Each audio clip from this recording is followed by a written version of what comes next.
And it goes a little something like.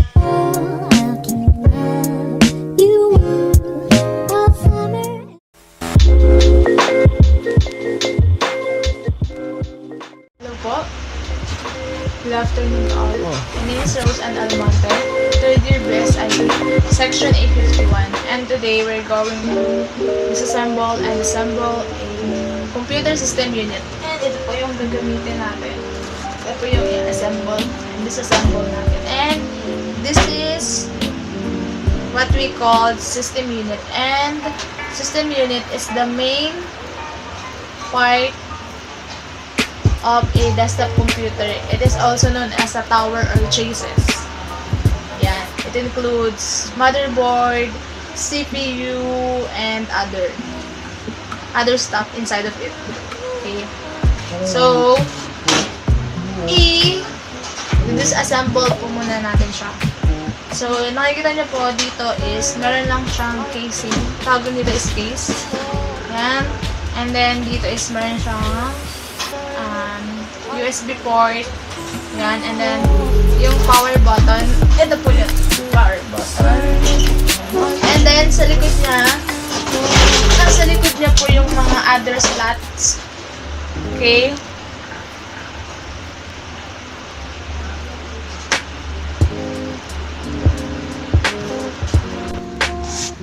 So, ito po yung back ng system unit. And then, sa likod po niya, meron po itong iba't ibang uri ng port.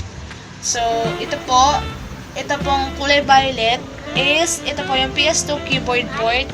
And then, yung green is the mouse port. Ito po pinakabit yung mouse. And then, this is what we call printer port. Ito po siya. Yung kulay pink po yata siya. Parang po siya pink yan. And then, ito po is what we call PGA port. Para sa monitor po to. And then, the yellow one is the, what do you call this? The game port joystick yan. Tapos, meron po tayo ditong mga port. So, ang tawag po dito is speaker, and then the line in, and then the microphone. Yan. And then, we also have the USB ports, and then this is the USB port. These are the USB port, and then these are also the Ethernet port. Okay? So, yan po. And then, we also have yan. And then, we also have DPI. And then, this one is the VGA port. And, yan. So, meron po tayo ditong mga ports, which is the line in, and then the line out.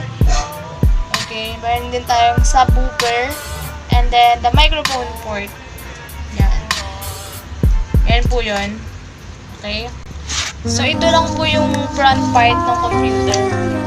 So, dun po sa mga front side, contains yung mga elements na kailangan lang natin, including the power button, optical disk drive, if meron po, and then the audio outlet, which is this blue audio outlet. And then, the pair of headphones, and then the USB connectors. And then, this is the power button. So, ito po yung system unit na gagamitin natin. Ito po yun. Naka-unscrew na po siya kasi kanina in-unscrew ko na siya.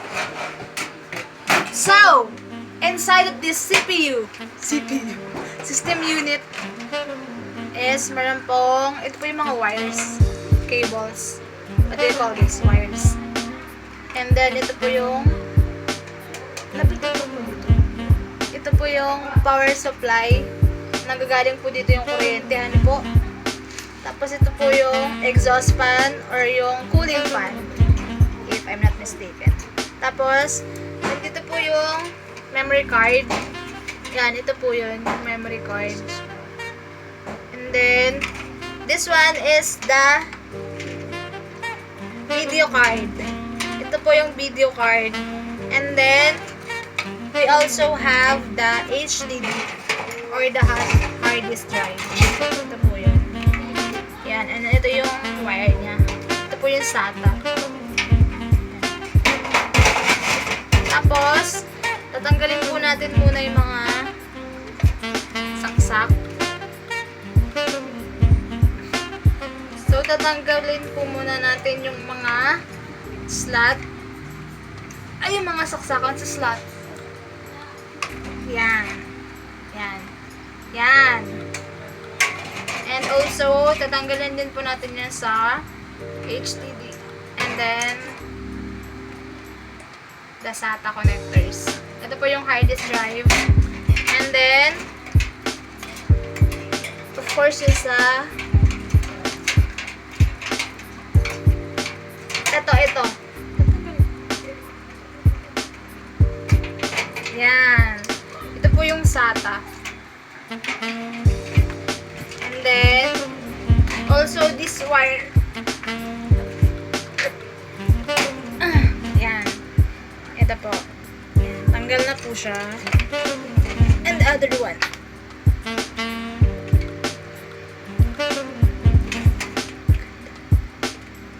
Okay. So, ito po yung slot para sa audio. Ito po yung wire para sa audio.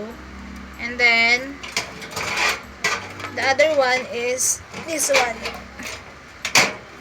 Yan. And ito naman po yung mga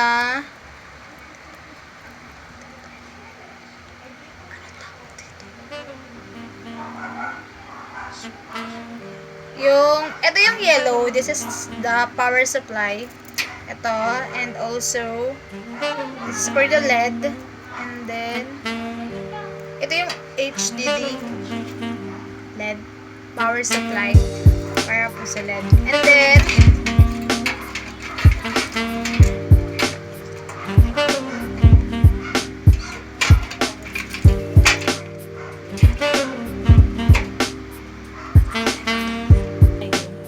so ito po yung wire na nagko-connecta sa motherboard para magkaroon ng power para mag-function po yung motherboard. And also, this one.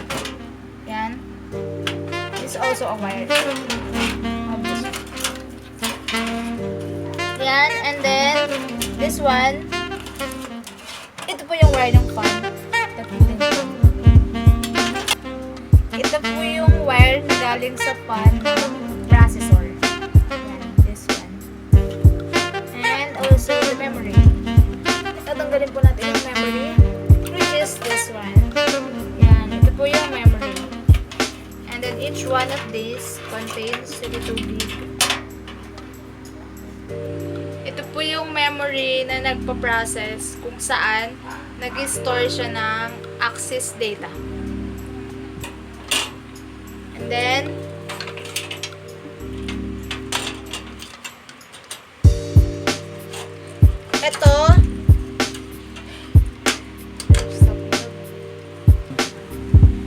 ito po yung video card na nagbibigay ng smoothness.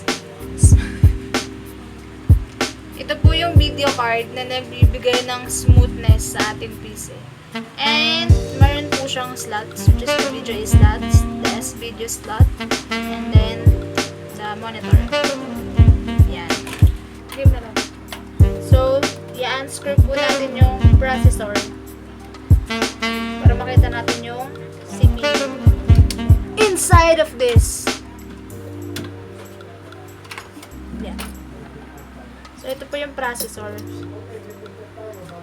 Sabi mo processor. I-unscrew na po natin yung heatsink para po makita natin yung CPU or processor. Yan. Ito po yung heatsink. And then, this is the CPU.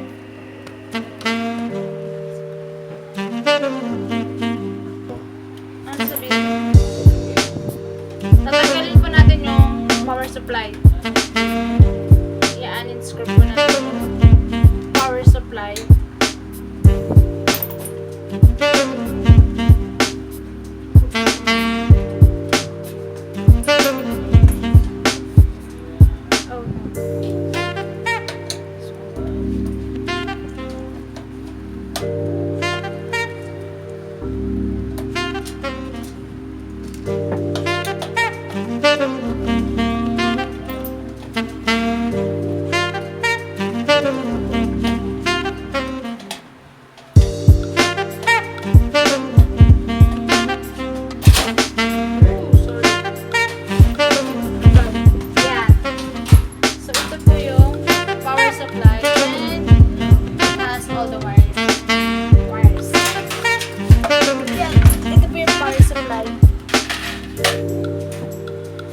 And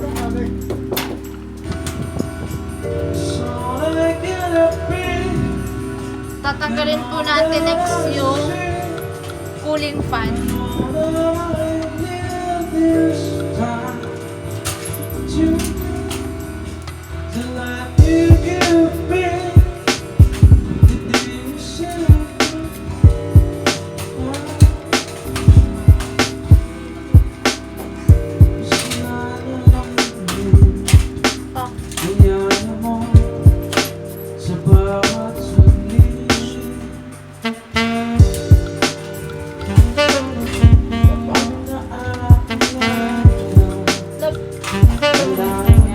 So ito po yung cooling fan.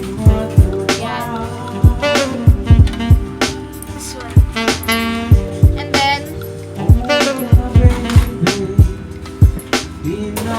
i-unscrew na po natin yung motherboard. Yan, unscrew na po natin yung motherboard. At tanging ikaw lang ang pumapawi sa mga tuwa. Naglalagay ng ngiti sa mga labi. Umuwi ka na, baby.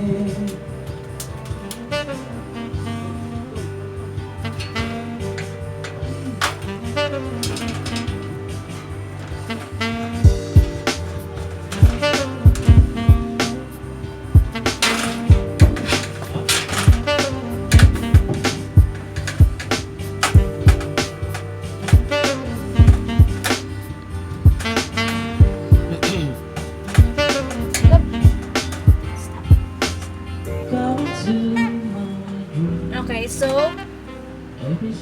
ito na po yung motherboard natin.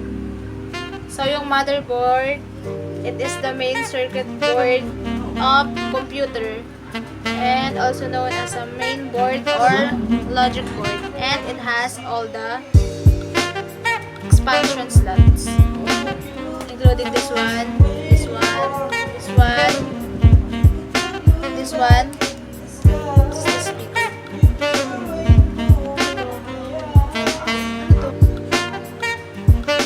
So ito, attached to the motherboard, you will find the CPU, ROM, memory RAM, expansion slots, PCI slots, and USB ports. So ito po yan, ang motherboard. Yan, dito na po lahat yung mga binanggit ko kanina lamang. So, yan, so ito po yung motherboard, and then this is the cooling fan, the memory, and then the video card. This is the heatsink, the HDD, the power supplies, the SATA, and also the wires.